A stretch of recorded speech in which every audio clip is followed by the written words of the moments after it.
ନାଟକ ଅସମାହିତ କହିଲା ସାମାଜିକ ସ୍ୱାର୍ଥର ମହତ୍ତ୍ୱ।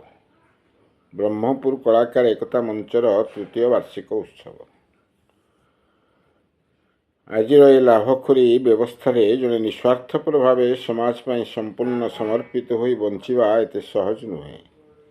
ସେ ନିଜ ଜୀବନ ସଂଗ୍ରାମର ରାସ୍ତାରେ ଅନେକ ପ୍ରଶ୍ନର ସମାଧାନ କଲେ ବି ଏ ସମାଜ ବ୍ୟବସ୍ଥାରେ ରହିଯାଏ ଅନେକ ପ୍ରଶ୍ନ, ଯାହାର ମିଳେନା ଉତ୍ତର। ସେସବୁ ପ୍ରଶ୍ନ ସବୁବେଳ ପାଇଁ ଅସମାହିତ ହୋଇ ରହିଯାଏ। ଏଭଳି କିଛି ବଳିଷ୍ଠ କଥାବସ୍ତୁକୁ ନେଇ ମଞ୍ଚସ୍ଥ ନାଟକ ଅସମାହିତ କହିଛି ସାମାଜିକ ସ୍ୱାର୍ଥର ମହତ୍ତ୍ୱ ବ୍ୟକ୍ତି ସ୍ୱାର୍ଥଠାରୁ କେତେ ବେଶୀ।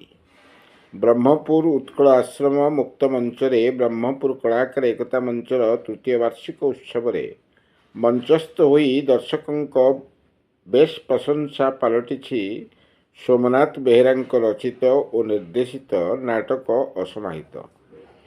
ବ୍ରହ୍ମପୁର କଳାକାର ଏକତା ମଞ୍ଚ ସହ ଅନୁବନ୍ଧିତ ଅନ୍ୟ ଦୃଷ୍ଟି ନାଟ୍ୟ ଅନୁଷ୍ଠାନ ତରଫରୁ ପରିବେଶିତ ଏହି ନାଟକରେ ସୋମନାଥ, ରାଜେଶ, କାଳିଆ, ପ୍ରସାଦ, ଜଗନ୍ନାଥ ଓ ଶୁଭସ୍ମିତା ପ୍ରମୁଖ ଅଭିନୟ କରୁଛନ୍ତି। ରାଜେଶ ନାୟକ ସହ ନିର୍ଦ୍ଦେଶନା ଦେଇଥିବା ବେଳେ ସଙ୍ଗୀତରେ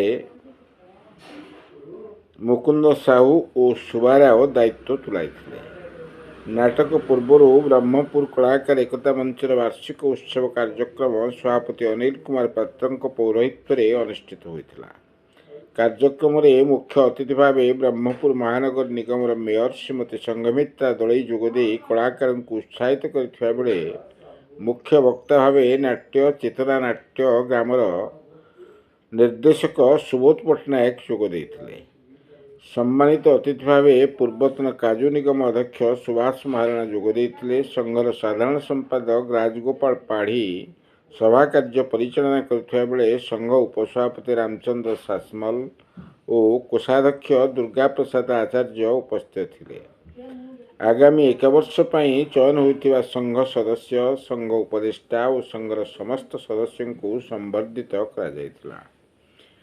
ବରିଷ୍ଠ ନାଟ୍ୟଗୁରୁ ଦାମୋଦର ବାଢ଼ତ୍ୟା ଓ ଦୁର୍ଗା ପ୍ରସାଦ ରାଉଳଙ୍କ ସ୍ମୃତିରେ ନୀରବ ପ୍ରାର୍ଥନା ସହ ଶୋକ ପ୍ରକାଶ କରାଯାଇଥିଲା।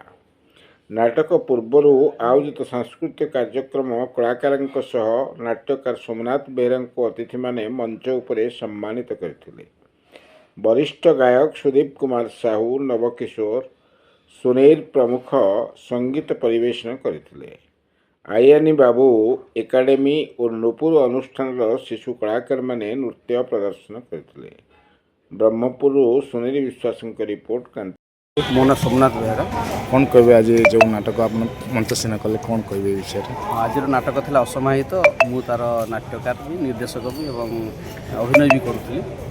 ବର୍ତ୍ତମାନ ସମାଜରେ ସ୍ୱାର୍ଥପରତା ଦିନକୁ ଦିନ ବଢ଼ି ଚାଲିଛି ଏବଂ ଯୁଗେ ଯୁଗେ ସମାଜରେ ଯେଉଁମାନେ ଦେଶ ପାଇଁ କିଛି କରିଛନ୍ତି, ସମାଜ ପାଇଁ କିଛି କରିଛନ୍ତି, ସେମାନେ ସାହିତ୍ୟିକ ହୁଅନ୍ତୁ, ବୈଜ୍ଞାନିକ ହୁଅନ୍ତୁ, କଳାକାର ହୁଅନ୍ତୁ, ସେମାନଙ୍କ ଗୋଟେ ଦ୍ୱନ୍ଦ୍ୱକୁ ସାମ୍ନା କରିବାକୁ ପଡ଼ିଛି, ବ୍ୟକ୍ତି ସ୍ୱାର୍ଥ ଆଉ ସାମାଜିକ ସ୍ୱାର୍ଥ। ଏବଂ ଯେଉଁମାନେ ସାମାଜିକ ସ୍ୱାର୍ଥଟାକୁ ପ୍ରାଧାନ୍ୟ ଦେଇଛନ୍ତି ସେଇମାନଙ୍କୁ ଆଉ ମନେ ରଖୁଛୁ। ତ ସେଭଳି ଗୋଟେ ବୈଜ୍ଞାନିକର କାହାଣୀକୁ ନେଇକି ଆମେ କରିଥିଲୁ। ଆମେ ଏଇଟାই ମେସେଜ୍ ଦେବା ପାଇଁ ଚାହୁଁଛୁ, ଦୁନିଆରେ ଯାହା କିଛି ସୃଷ୍ଟି ହୋଇଛି ସେଇଟା ଯେମିତି ସମସ୍ତେ ତା'ର ସୁଯୋଗ ପାଇପାରନ୍ତି। ନିଶ୍ଚୟ ଆପଣଙ୍କର କଳାକାର ପ୍ରତି ସ୍ନେହ, ଶ୍ରଦ୍ଧା ଏବଂ ଆକ୍ଟିଂ ନିର୍ଦ୍ଦେଶନା ଭିତରେ ବହୁତ ସୁନ୍ଦର ଭାବରେ ଆପଣ ପ୍ରତିପାଦନ କରିଥିଲେ। ଆଉ କ'ଣ କହିବେ ଯୁବପିଢ଼ିମାନଙ୍କ ପାଇଁ ତଥା ଦର୍ଶକମାନଙ୍କ ପାଇଁ ଏବଂ ଆପଣ ନିଜର ଯେଉଁମାନେ ଭାଗ ନେଇଥିଲେ, ଅଂଶଗ୍ରହଣ କରିଥିଲେ ସମସ୍ତଙ୍କ ପାଇଁ କ'ଣ କହିବେ? ସମସ୍ତେ ବହୁତ ଚେଷ୍ଟା କରିଛନ୍ତି ଏବଂ ବିଷୟଟାକୁ ବୁଝିବା ପାଇଁ ଚେଷ୍ଟା କରିଛନ୍ତି। ଯୁବପିଢ଼ିମାନଙ୍କ ପାଇଁ ଏଇଟାଇ ମୋ କଥା ରହିବ ଯେ ନାଟକ ବୁଝନ୍ତୁ ଏବଂ ନାଟକକୁ ଭଲ ପାଆନ୍ତୁ। ତା ପୂର୍ବରୁ ମଣିଷକୁ ଭଲ ପାଇବାକୁ ପଡ଼ିବ, ସମାଜକୁ ଭଲ ପାଇବାକୁ ପଡ଼ିବ। ତାହେଲେ ଆହୁରି ସୁନ୍ଦର ଅଭିନୟ ହେବ, ନାଟକ ବି ଆହୁରି ଉଚ୍ଚକୋଟୀର ହେବ। ନାଟକ ଯୁଗେ ଯୁଗେ ସମାଜ ପରିବର୍ତ୍ତନ କରିଛି ଏବଂ ଏଇଟା ତା'ର ଉଦ୍ଦେଶ୍ୟ ମଧ୍ୟ। ଧନ୍ୟବାଦ।